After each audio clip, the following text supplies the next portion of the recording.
Yo, welcome back. For those watching, I'm gonna be reacting to how this comedian created the biggest sitcom in the world. This is El Chavo del Ocho. If you're Spanish, I'm sure you pretty much seen this because it was on pretty much everywhere. Like me, my family, we all watched this except my little sister, since she's more with the internet. She's younger than me. She's with the internet and all that. The history of comedy is long and Alright, let's watch. convoluted, and looking into it, you'll find that the biggest comedians today are influenced by the ones that came before them, going back generation to generation. Dude, I'm not really a comedian guy. Like, I've seen some clips of shows like Dave Chappelle, I think it's his name, yeah. I've seen some clips of them, and I think they're funny, but I'm not a laugh out loud guy. Unless I find something extremely funny, I don't really laugh out loud. I like laugh in my head. Influenced by the ones that came before them, going back generation to He seems familiar. generation. Don't know him. Evolving from stage plays to film to television, comedy has thrived. Yeah, I've seen those guys. However, in America and in many parts of the world, comedy has found its place in the sitcom. Sitcom stands for situational comedy, which is a definition as broad as It's basically a American Dad, Family Guy, The Simpsons. I'm pretty sure, right? That's what a sitcom is. Maybe I'm wrong because none of these are here.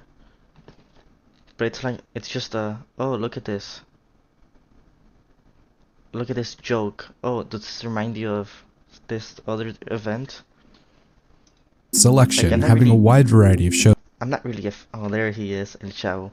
I'm not really a fan of it. Yeah, the Big Bang Theory.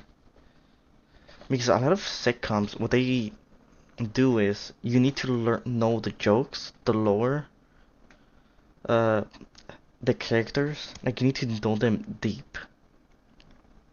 That way, when they make a joke, you understand. Oh, that's the joke. Yeah, he doesn't like with Parks and Recreation. Oh yeah, he loves steak. He doesn't like vegetables. Yeah, so that's the joke, huh? He's like a super macho guy. Like, you need to know the background of the character. Shows under its umbrella. From I Love Lucy to Rick and Morty, anything is considered a sitcom at this point. But that doesn't mean there aren't shows that define the genre more specifically. Everyone has heard of or watched shows like Friends, Seinfeld, and The Office, shows with hundreds of millions in revenue. So, for The Office, I always hear good things. For Friends, find the genre more specifically. Everyone has heard of. I feel like Friends, everyone has heard of it, but it's a hit or miss when it comes to if you like it. Because I hear people say they love it or they hate it. There's no like really in between. Or watch shows like unless you consider boring in between. I feel like saying it's boring means you don't like it, you hate it. Friends, Seinfeld, and The Office, shows with hundreds of millions in revenue that give modern-day streaming services guaranteed viewers. Shows that are so easily digestible, some people leave it on day and night to use as background. Yeah, they're easily digestible because you're watching it constantly, because you're doing this. Like, I feel like sitcoms, they're not dead, but they are slowly dying because of things like YouTube videos, streaming. Like, for example, I put a stream while I game. I don't do it when I'm streaming like right now. Which, by the way, I am recording, right? Yeah, I am recording. I don't do it when I'm streaming like right now. But when I'm playing like a League, I've been playing League of Legends arenas. I just put a random, what's it called? Twitch stream. I just game. Noise and shows. I'm pretty much just I'm pretty shit at League of Legends, so I'm pretty much just I'm not even paying really attention. I'm just, gaming. I'm relaxed and I'm listening. Oh yeah, that's true. Oh yeah, another bad take by Quinn69. Oh yeah, normal. Oh, SM Gold is talking about how being illegal is bad. Yeah, well yeah, being illegal is illegal. It's against the law. Oh yeah. Yeah, illegal means not legal, which means yeah, the word says yeah. Oh, he's arguing with the Shatter about the definition of illegal again, even though it's comments. Okay. With huge cult followings that are still very active to this day. But what if I told you that there was a show bigger than all of them? And not only that, Chapulín but Colorado. one bigger than all of those titans combined. Don Ramon Kiko. I still remember them. A show that has never been replaced and is still viewed daily a total of 91 million times, becoming one of the most famous programs in the history of But I'm television. going back in time like 10 years pretty much. Today, I'm going to tell you the story about a show unknown to people outside of Latin America, the man responsible for its billion-dollar price tag, and the story behind its... I'm pretty sure he died, by the way. Dude. Rip, he was a great comedian. I fucking love this show. Like, I would come from school and I would watch it. I think it was like at 1 hour. For 1 hour? Because they did like 1 or 2 episodes a day. Like one after the other. Rise to greatness and meteoric fall. This show would come as a result of over 20 years of one man's hard work and talent. Oh, there she is. This show would come as a result of over 20 years of one man's hard work. Oh, dude, I remember this episode. This is the episode where there's a wishing well, and he wanted to take the money, right? To buy a... Fuck, he loved a sandwich, a specific one. Was it a jamon sandwich? Which is a ham sandwich? Was that what he liked? But you see him here. He's trying to get that money. There's Kiko's mom. I forgot her name. She's in love with the... No, in love. I think they're fucking, right? Because he always came with their teacher. He always came to her house, so they're definitely fucking like crazy. Work and talent whose legacy has left an everlasting impression on the hearts of millions of people. This man's name is... Yeah, let's see if I can find it. It's called... I don't know if it's El Chapulín Colorado. I don't know if this is specifically El Chavo del Ocho, or it came from somewhere else. There it is. It's the same guy. Maybe it's another show. Wait, isn't Fortnite?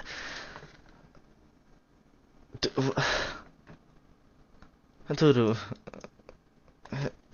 is there anything Fortnite doesn't have at this point? What? Because I'm pretty sure he did it in El Chavo del Ocho. Yeah, he did it here. Was it a collab? I guess this... yeah, I guess it was a collab. Yeah, it's a different show actually, never mind. Chespirito. That's his name? But they all called him Chavo, right? They never called him Chespirito. Like, I don't remember that name.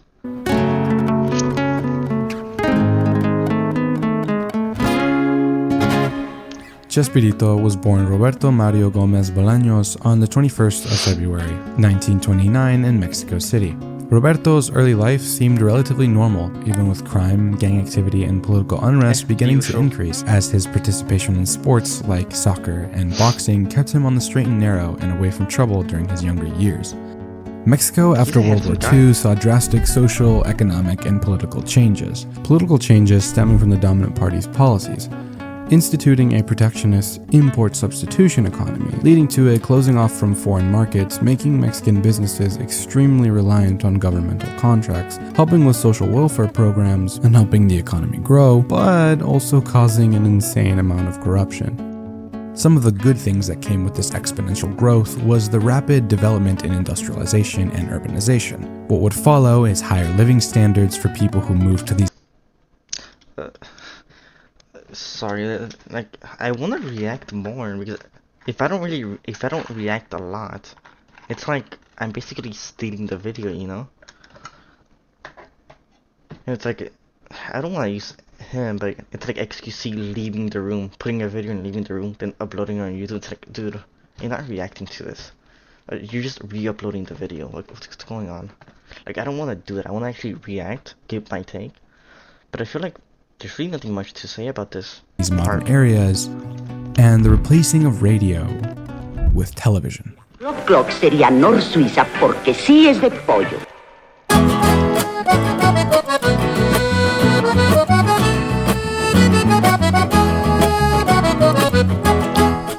After dropping out of college, he took a copywriting job at an advertising agency when he was 22, where he specialized in broadcast media, and by the mid-1950s, he had worked his way to writing scripts for TV and film.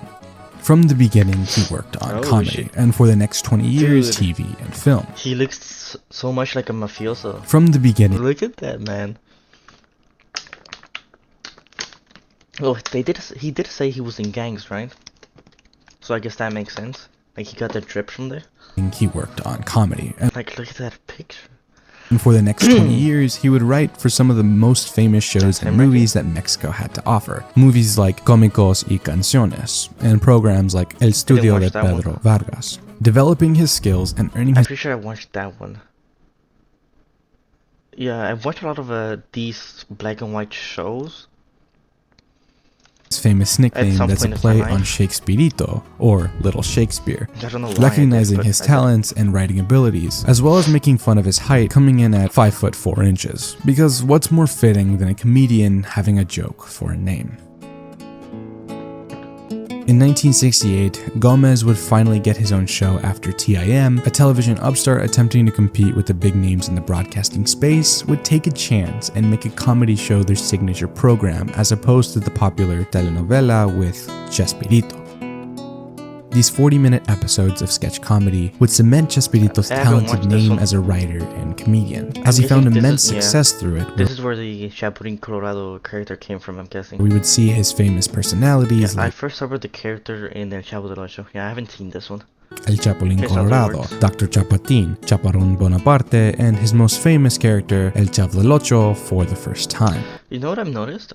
A lot of the characters are maintained. So yeah, he had this group of people, he trusted them. What's this here? Wait, is that on my screen? Ooh, dude, there's a... I'm guessing it's a mic maybe or something, but something sneaked into the shot. Anyways, he had, it's like I think Adam Sandler does this, where he has a group of friends and he like always tries to keep them in his movies. It seems like he's doing the same thing. But he's like the professor. He's been in other movies with him. His characters stole the show, as protagonists tend to do, and people would come to love them more and more over the years. And the success of this show would lead to the one he's most known for a few years later. I think I watched this one. Year after year, he finds himself blowing the ratings out of the water. And funny enough, this would only be the start of Chespirito's already huge success. And as the ratings and profits would start to climb, so would the severity of the situation behind closed doors. Huh? Was he depressed? That's usually what it is, right? Depression? Or drugs? Because what's most fascinating about this time is not what's happening on screen nor behind the scenes, and basically has zero to do with Senor Bolaños himself. Because once we take a deeper look into the business side of things, we'll find out. Because I watched this. This scene specifically. That's a core memory. I just unlocked the core memory. Yeah, I remember watching this actually. But I have watched this show. So the first time yeah. Wait, I remember I was in a wooden chair. The one with the holes in the back, because I remember my back like hurting a bit from it. From sitting on that. Yeah, I remember this. So I did watch El Chapulín Colorado. That's why I know it. Once we take a deeper look, maybe I didn't watch it enough to fully remember. Into the business side of things, we'll find the conclusion to an 8-year fight for the control over broadcasting in Mexico, and what I like to call the Secret War.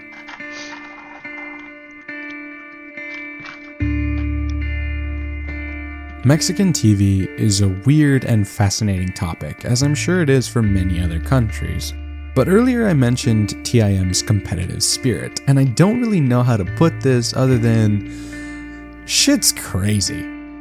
So gather around the campfire and let old Papa Alexi give you some IRL lore about my motherland's TV turf war.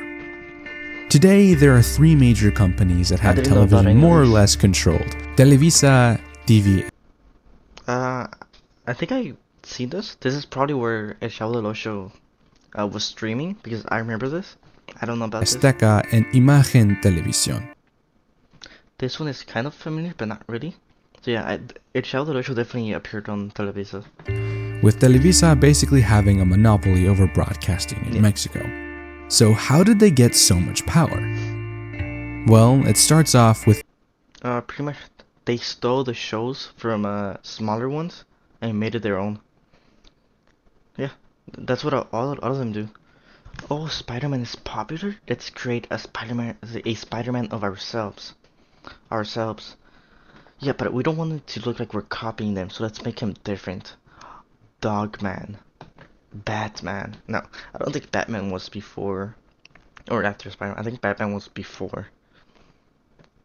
This way, yeah, great you know what I mean? Catholic man, Eugenio Garza Sada, who in 1963 founded TIM. The Garza Sada family were very wealthy and generous brewers, known for their good treatment of their workers, offering them social services and other benefits.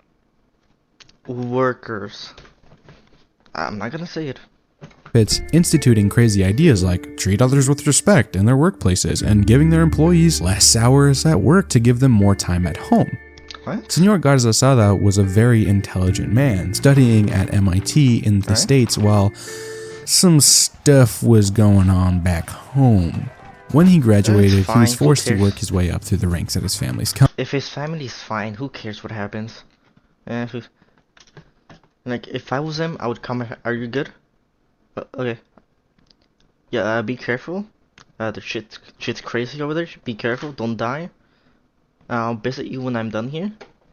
Alright, bye-bye. Company, which gave him even more street cred. And the family basically built Monterrey, Mexico's 9th largest city and 2nd largest metropolitan area. So he's a big They were guy. very respected people, and he even has an award named after him to recognize people and institutions that contribute to the Mexican people's well-being. So here's where it gets crazy, and some of that corruption I was talking about earlier comes into play. TIM started as a radio station, as Eugenio looked toward the future, seeing the trends of the market and finding that the dissemination of information was becoming more and more valuable. Eugenio, correct in his assessment, found immense success even as he transferred into TV. This success, however, wasn't completely clean because by request of the fucking president of Mexico himself, a radio tycoon, Sales Peiro, joined forces with the Monterrey group as they proceeded to fucking obliterate the competition. Outside of a few local stations, there was only one real threat to their seizing of power. So, here's what I'm guessing happened. The president had some dirt on whatever his name is. This old guy. That's the president. Well, I can't find. He had some dirt on him. So what he's gonna do is, or maybe he was a puppet to the president. That was the shit.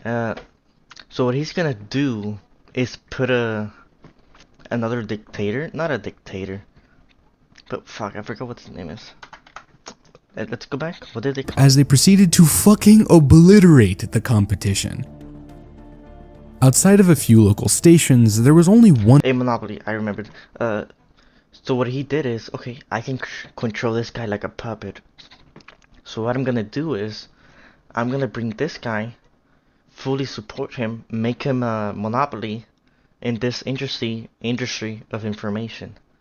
Now, if anyone wants to talk shit about me, they have to bring it to this guy. Well, no one's gonna listen to him. But you know what this guy's gonna say? No, not happening. Yeah, it's super smart. Why wouldn't you do this? Yeah, you basically have a monopoly over information. You can pretty much keep a clean image, never have your shit come to light. One real threat to their seizing of power. And who was this real threat? Oh, I don't know, just the guy who had a huge monopoly over TV and put fucking color in it. He didn't invent colored TV, but he improved upon the technology so much that it became the standard, or STSC. What Edison did for the light bulbs, this guy did for colored TV. Okay, so he basically improved it, and then became the creator of it, because people, they saw him.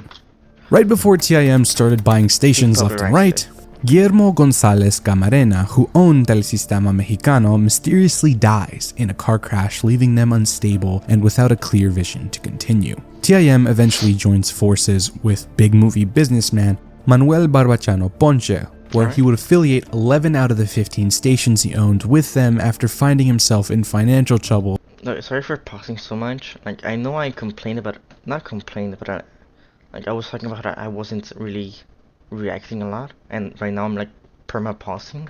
Sorry about that. So far, there's really nothing, it has nothing to do with El Chavo, right? Yeah, because, yeah, sure, there's this television pretty much monopolizing the place. Sure, he can just work for them, right, and create these sitcoms. To give them 50% of the Mexican broadcasting territory. Yeah. With TIM's innovative formats. Because El Chavo del Ocho, or the guy who made it, Chispereta or whatever, he didn't own the newscast station. He was just an actor, right? Or a script writer, an actor and all that. So for him, it doesn't really matter. Lovable new faces, the creation of iconic productions, and exporting those materials to other countries in the region, it wouldn't be long before Telesistema lost its hegemony. Even with this newfound success, however, TIM would find itself in a precarious situation after losing money, ratings, and strong advertisers like Procter & Gamble. During this time, talks... When did this happen? Okay, from there to 2025, okay, the biggest sponsor is always gambling. Dude, how did gambling become so normal in society? I guess because everything's really a gamble. So people think, okay, like what's the difference between gambling all your money and ending your life to like throwing a coin up and getting heads? Like, yeah, there's no difference, right? Then again, gambling is also, like, most people are dumb. They don't know about probabilities, me included. Like, I see, to me everything's a 50-50. Either I do it or I don't. That's the end of it. Like, I know it's more complicated, but to me, I don't care. It's 50-50. Either I do this or I don't. Either I make it or I don't. I fail. Doesn't matter. But people actually think they're gonna win. Like the lottery. I see so many people just buying lottery tickets, failing, then going and buying another one, failing, then buying another one, and then they leave home like mad. It's so dumb. Between Eugenio's nephew and the son of one of the founders of Telesistema Mexicano, both now very influential people of both their families' companies, were taking place. With both television stations being taxed, feed, and seeing more and more losses every quarter, discussions of a merger were being spread amongst the higher-ups, with some disapproving.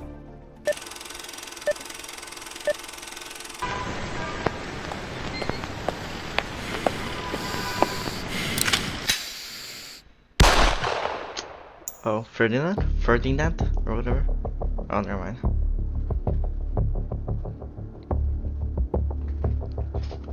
A few months before the merger. Looks like they like him, huh? Or at least the ladies like him. Because, let me see. Oh no, that's a guy. No, that's a lady. Wait, they're all women. Yeah, they're all women. Wait, what's going on here? So the women like him, but the guys, well, the guys are probably at war. Let's be honest.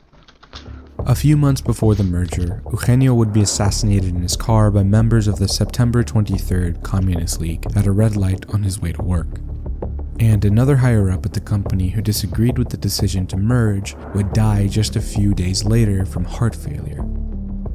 Supposedly, he had a form of cancer, and that caused complications. However, there was never an official autopsy, and the fact that 3 important people who had power and influence just died right before key moments is suspicious, to say the least. Of course it is.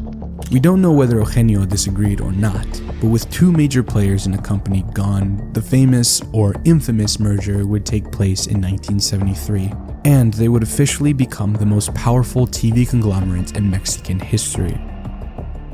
And in this same year, after years of hard work, Chespirito would finally get the show that changed everything. Okay, so it helped him.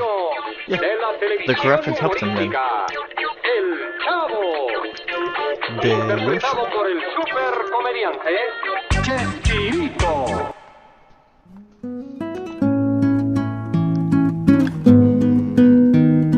The first episode premiered on February 26, 1973 to widespread love and excitement from the general public as people were 1973 to widespread and see one of the other ones, did he get replaced? Spread love and excitement from the general public.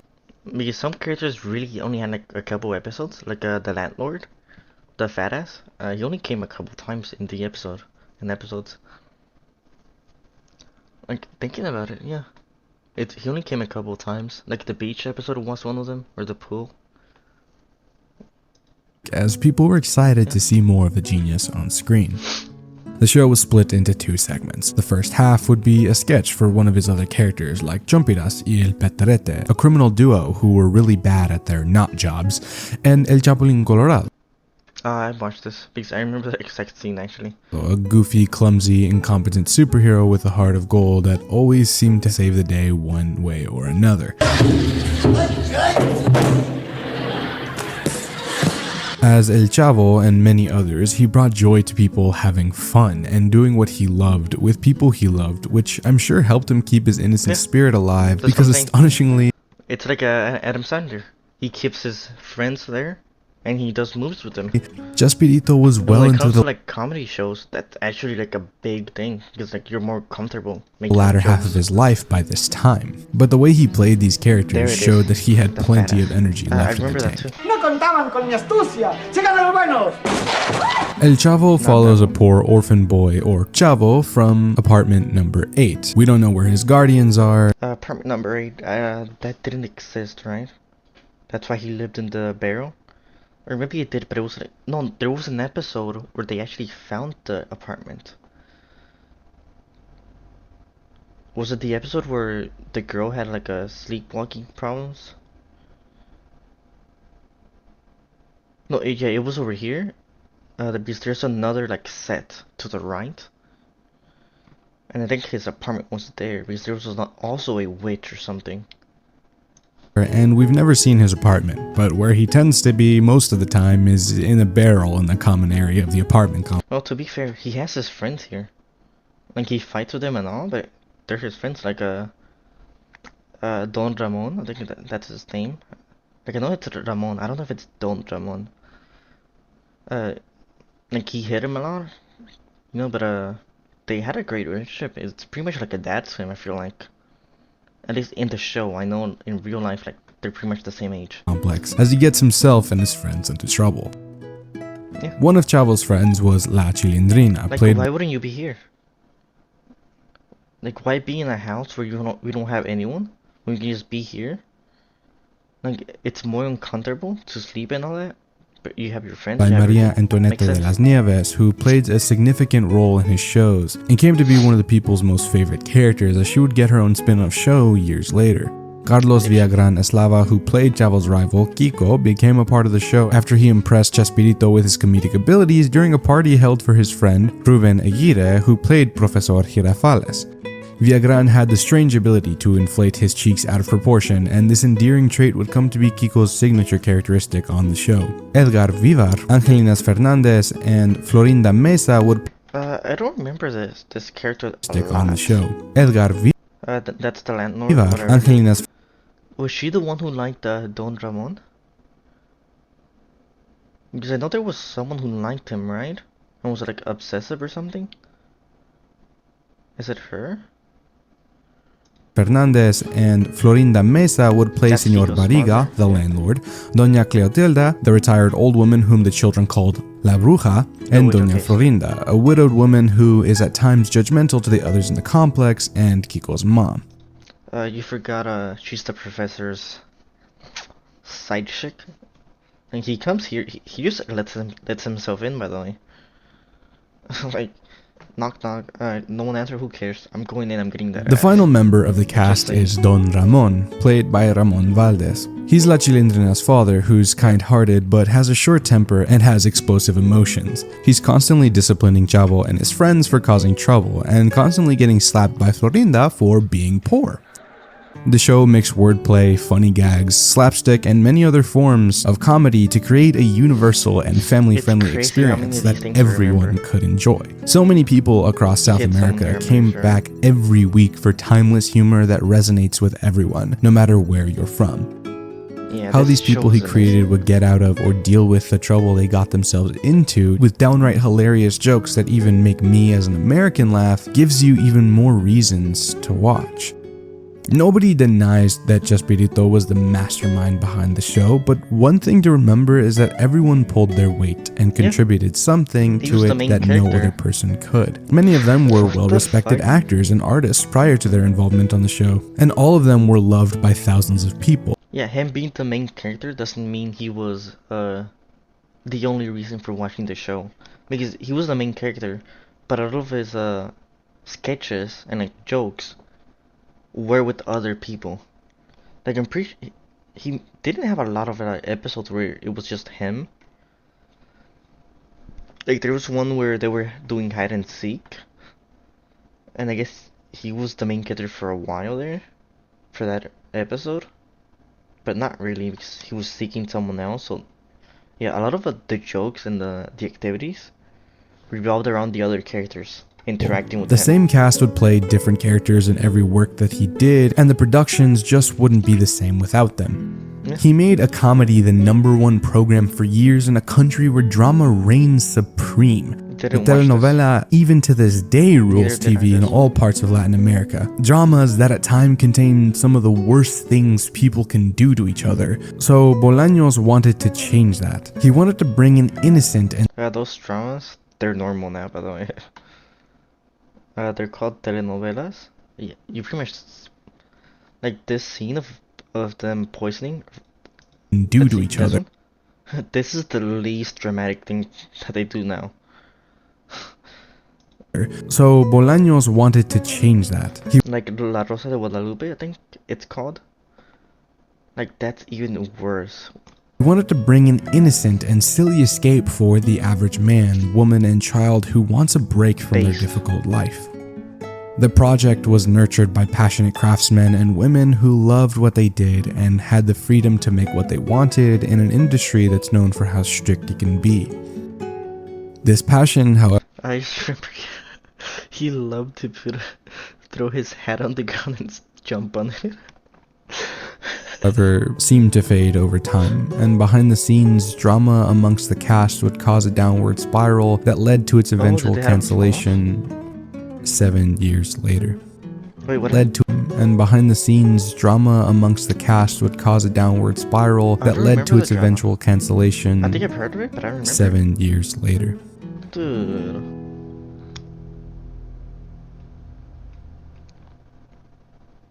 Okay, where do we start? The start. Carlos Villagrán leaves the show in 78, at the end of the 6th season, with Ramón Valdés leaving the next year. With two extremely important characters leaving the star-studded cast, Televisa pulls the plug and it's cancelled in 1980. After doing something for 7 years, you might start to like that thing less, and working with people who disagree with your ideas wears you down over time. Yeah. So that's it. Okay. Unreconcilable problems caused by creative differences led to two of the major stars of the biggest show in Mexico's history leave before it had a proper finale, right? Well, not exactly. The popularity of El Chavo del Ocho brought an addictive level of fame that Villagrán and De las Nieves couldn't live without, and so they started working as their characters outside of the show, while not owning the rights to them. This, as you could imagine, caused some tension between them and Chespirito, and eventually led to both of them going to court. Villagrán claims to have created the character, and therefore he had the rights to it. However, he lost his lawsuit as the decision went in favor of Bolaños. As a result, Villagrán would move to Argentina, where Bolaños had no rights to Kiko and could continue to work without any fear of legal backlash. Villagrán also claimed to have a romantic relationship with Florinda Mesa, saying that he went to Bolaños for advice to end it, and afterwards he had to go to the hospital to deal with the depression from the breakup.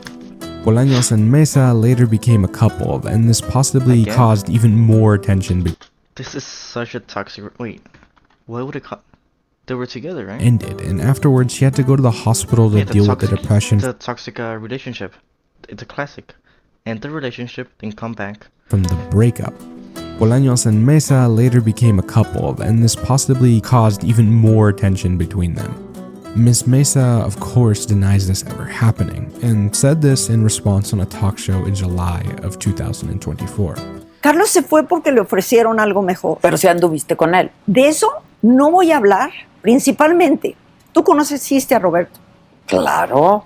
Un hombre muy inteligente. Muy. Diosas, nos queríamos mucho. Me imaginas a mí como un pendejo. Dude, don't call Which him is honestly a dumbass. pretty good comeback to someone trying to say you needed to go to the hospital after they broke up with you. However, the level of ego is Fuck unreal. you. But it wouldn't stop here because De Las Nieves is a masterclass at method acting. Because she was a child on set and in real life. De Las Nieves in 1994 would approach Televisa with the idea of a spin-off show for her character to Bolaños' clear and verbal disapproval that Televisa would completely ignore. Bolaños wouldn't win the battle over his character either, because in 2003, De Las Nieves would gain the rights to La Chilindrina after a long time of disputing. De Las Nieves also called Florinda Mesa a homewrecker, spreading a rumor that Bolaños had an affair with her that led to his divorce with his first wife and mother of his 6 children. Sure. These rumors I don't think were They're ever rumors. disputed by the couple. Either of They his 6 weren't? children. These rumors I don't think were ever disputed by. Well, to be fair, it's not on the victim to dispute the rumors. It's on the accuser to prove them right.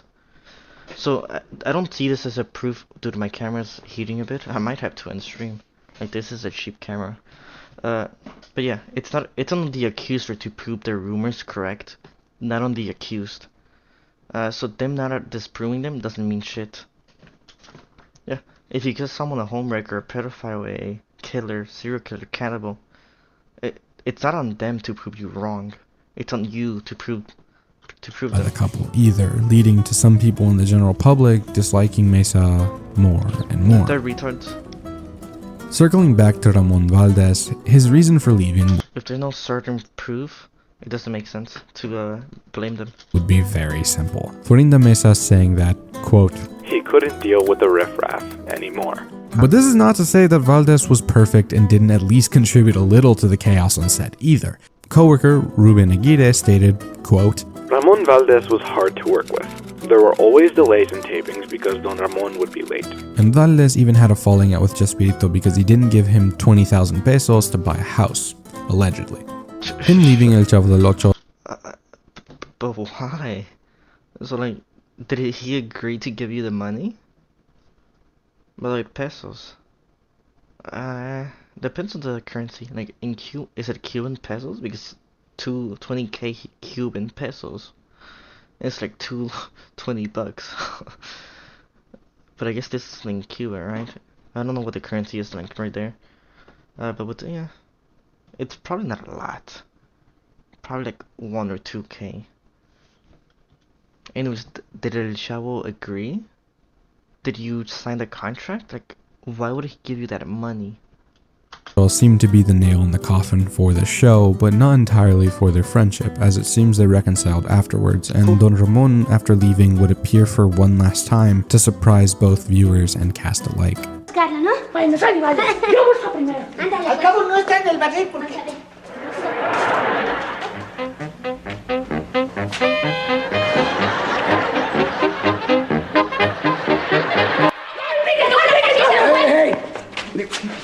I don't remember him leaving.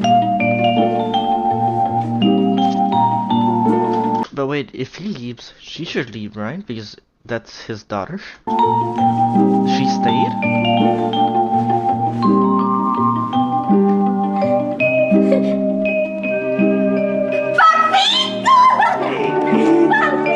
¿Cómo está mi madrina hermosa? ¿Cómo está?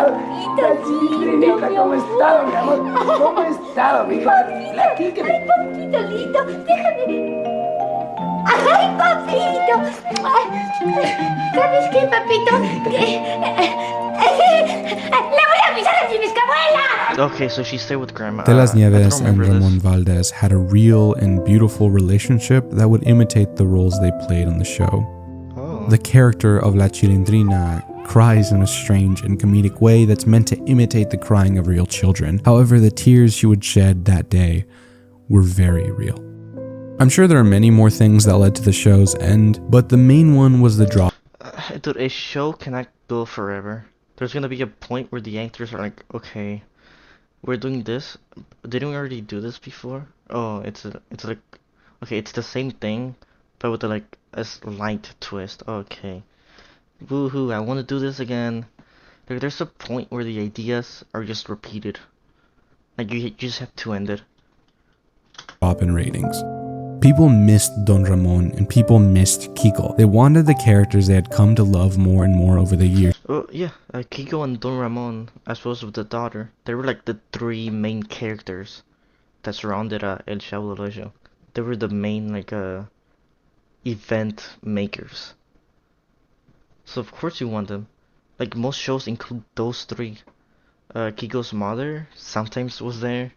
Not a lot. The witch, whatever they call it. Not a lot in the show. The fatty's kid, not a lot until later on. I guess in school they were, in the school episodes. Yeah, it was just this guy, his daughter, and Kiko. There was To the main stay, three. and that just couldn't be done. Along with El The Chavo, show was obviously. supposed to give people a break from dramas, but came to be one behind the scenes, and this would severely affect the quality. They tried to fill a void that couldn't be filled, and it was impossible to keep it going in the state it was in. After 8 seasons and 312 ended. episodes, the final one would air on January 7th, 1980, never giving the ending the people wanted and needed from their favorite show. Maybe Bolaños was too controlling over his baby. Maybe Bolaños did in fact cheat on his wife with Mesa. Maybe he didn't give Ramon money for the wrong reasons. Maybe not letting his friends play their characters outside of the show was actually him being a bad friend, and maybe, It kind of is. just maybe, Like, he's too he controlling. wasn't the saint everyone thinks he is. We don't really know every detail of what Well, it doesn't happened, matter. and He we'll was never entertaining. know. Like, I'm not his friend. I'm not his mother, his father, his brother. I don't care what his character was off the show. What I care about was in the show. He was entertaining as fuck. With 100% certainty who's telling the truth. All we can know is that something happened to Is that him? What? cause this family to break and never really talk to each other again afterwards. Human Wait, beings are flawed I thought him and the Don Ramon got back together, as in friends, obviously. and fallen creatures, so honestly, two things could be true at once. Yeah. Sometimes you Bolaños just have a could be a disagreement saint, and like but he spirals could out of also have control. done some terrible things. It's unlucky. No human being is perfect, and we are all capable of more evil than we realize. That we can know with certainty. Alegría, ¿cierto? Sí, es el objetivo principal, divertir.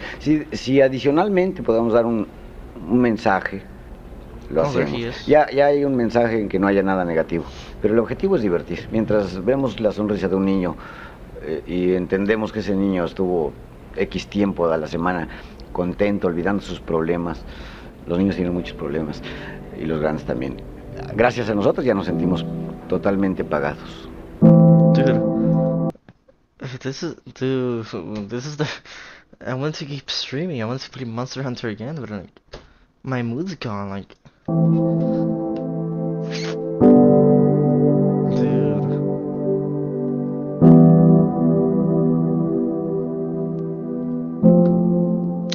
Chespirito's life ended on Friday, the 28th of November in 2014. Parkinson's disease had caused complications, and it took him at 2:30 p.m.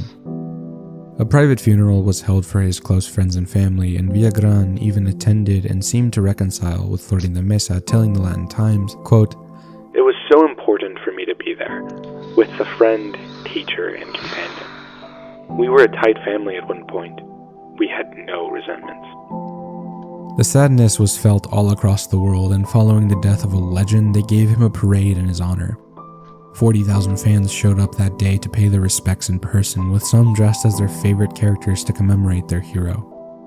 With millions more watching the proceeding at home, his body was laid to rest in the Panteón Francés in Mexico City, putting an end to his story.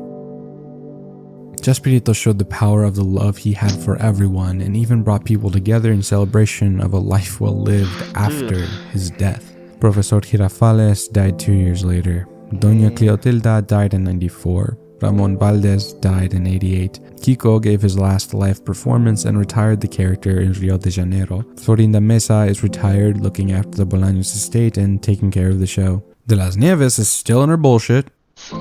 And Edgar Vivar went to work on other projects and hasn't said much, if anything, on his time in the limelight. Who's this? Looking at an unreleased Chilean interview shows just how close everyone truly was with each other. The energy in the room is happy, peaceful, and loving as they listen to their idol answer the reporters' questions. I wish they could have stayed like this. Despedito changed the world more than anyone could have ever imagined, and he did it with a TV show. Like argument. He wanted to speak to the average person. Spirals. He wanted to give people a break. He wanted to make people smile and laugh. He did it humble, faith-driven, in the name of love, and he's helped more than he could ever know. People like my mother. My mom is my hero and hasn't had the easiest life. Dude. When she watches this show, when we watch it together, we laugh a lot. I'm already depressed. And to see her like that, even if it's just for those 20 minutes, makes this billion-dollar IP priceless to me. So, from the bottom of this broken, hardened, and sinful heart, thank you. No, thank you for that video, man. Like, this was great. Hey guys, it's Alexi. Like maybe this one. Sorry for taking a lot longer than I thought it would. So I'll listen to it fully, but maybe this one was a bit like out of nowhere. Because maybe it's just me. I didn't really understand what this had to do with the show, since it didn't really affect him, right? Or at least he didn't say how it affected him. Was going to. Life has been absolutely insane the last few months, but ain't that just the way? I finally bought that new computer I was talking about, so a lot more videos in the works, on the way. But again, these things take a lot of time and brain power to make. So if you want to see me more often, go check out my AlexiGG channel, as that's where I'll be live streaming and playing games and all that stuff. Like, subscribe, do the little bell notification thing, whatever YouTubers say, and I'll see you guys in the next one. Yeah, thanks for the video. That was great. I actually didn't know that all this drama was happening off stage. I did hear something about them not liking each other at some point, but the episodes kept going, so I was like, it's probably just lie. They lie. Damn. Actually, no. I do remember. Yeah, he did leave. And people. Yeah, actually, I do remember him leaving. But yeah, I guess I was just a kid. I didn't really see much of it. Yeah. The guy's channel is Alexi, right? Thanks for watching. I was gonna play more Monster Hunter Wilds. I'm kind of depressed now. I'm probably just gonna play some League games, and then end stream. If you liked, subscribe. What he said, like, subscribe. See you in another episode.